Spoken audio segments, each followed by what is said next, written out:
everybody, Trevor here, and welcome to another main review. It's been a long time since I've done one of these, hasn't it? On May 9th of 2025, the original Down the Mine pilot from 1983 has officially been surfaced to the public, including the official TNF YouTube channel. And when I first heard about this, I was very excited. I always wanted to know what the original version of Down the Mine was like compared to the finalized version from Season 1. In this video, we'll be looking at some differences between the two episodes, as well as my overall thoughts on the subject matter. And yes, I'm going to be using some clips this time around, if Mattel lets me, that is. Now, without further ado, let's dive right in. We all know the story of Down the Mine. It takes place after the events of Off the Rails, and this was when Thomas teased Gordon about his dishwater stench, much to the offense of Annie and Clarabelle. After Thomas puts his coaches away, he goes off into the mine for some trucks, where he plans on passing the board, which was forbidden due to the weak mine shafts that can't bear the weight of engines. And wouldn't you know it, his plan got the best of him. Then Sir Topham Hatt, aka the Fat Controller, orders Gordon to pull Thomas out of the sunken mine shaft and back onto the rails. And since then, Thomas and Gordon became good friends and the two puffed home. And that was the story of Down the Mine. Now let's look at the differences between the pilot and the finalized version from Season 1. As you can see, the pilot models of both Thomas and Gordon looked quite different from each other when compared to their Season 1 counterparts. The pilot models, in my opinion, look odd, due to their unusual features like Thomas missing a lamp and lamp irons, as well as Gordon's strange face and his footplate looking out of proportion when compared to his final model. And to be frank, these models were scratch built, which does explain why they were changed in the actual show. And not to mention that they didn't run properly, so they had to rely on human hands as well as a fishing wire. Oh, and Thomas's whistle sounds completely different here than in the actual show. When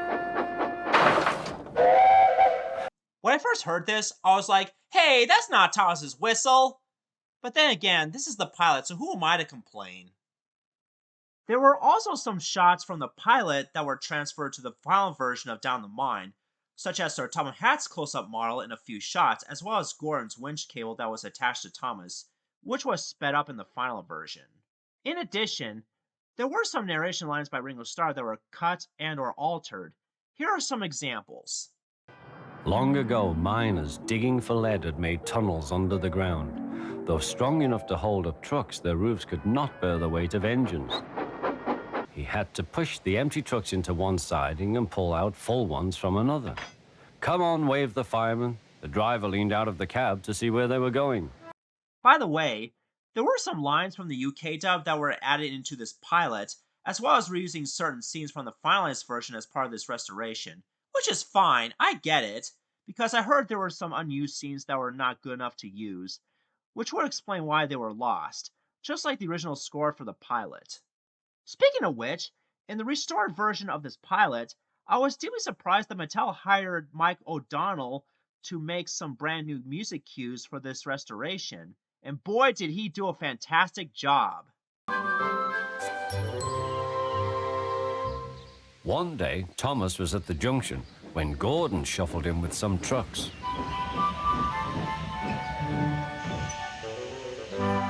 Phew, remarked Thomas. What a funny smell. Can you smell a smell? I can't smell a smell, said Annie. A funny, musty sort of smell, said Thomas. No one noticed it till you did, grunted Gordon. It must be yours. Annie, Clarabelle, do you know what I think it is? It's ditch water.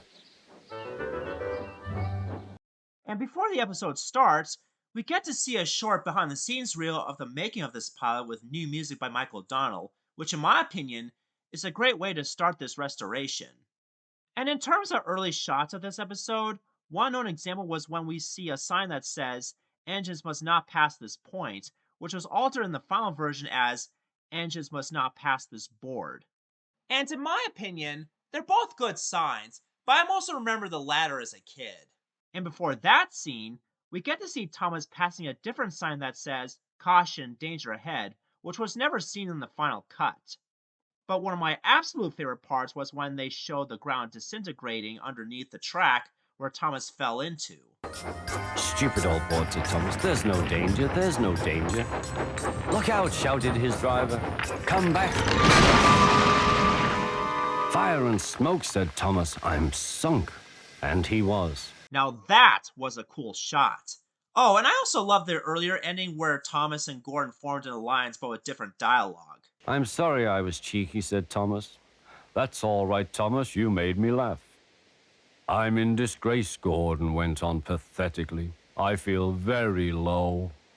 I'm in disgrace too, said Thomas. Why, so you are, Thomas. We're both in disgrace. Shall we form an alliance? An ally? What was it? Asked Thomas. An alliance, Thomas. United we stand, together we fall, said Gordon grandly. Right you are, said Thomas. Good, that's settled, mumbled Gordon. After the episode was over, we get to see the credits sequence with Railway Series illustrated backgrounds, as well as some screenshots from the actual pilot itself, and a dedication to the late Burrellcroft at the very end. Which was very nice of Mattel to do because, after all, she was the creator of the show and deserves more respect. So that was the Down the Mine pilot from 1983. And what do I think of it? Well, while I do prefer the finalized version because it feels more finished and more nostalgic, but for pilot standards, this was overall fantastic. I thought it was a very decent start for the Thomas and Friends TV series. I'm so thankful that this was well received by test audiences even back then. I mean, if it wasn't for the success of this pilot episode, then the actual show would never have existed in the first place. In fact, I consider this one of my absolute favorite pilot episodes of a popular TV show, along with the pilot episodes of Invader Zim and Hazbin Hotel. As for my overall rating, I'm gonna give this a 9 out of 10 stars for best effort. This was the perfect way to celebrate 80 years of Thomas and his friends. If you're a die-hard Thomas fan like me, or are new to the franchise in general, then I highly suggest you give this one an honest watch along with the finalized version of this episode and tell me which one is better. Trust me, they're both worth your time and support. Oh, and one more thing. Since the pilot has been recently uploaded to YouTube, then here's hoping they'll re-release it onto DVD as well for both UK and US regions because we all deserve it. This is Trevor Davis signing off, and once again, happy 8th anniversary to the Railway series.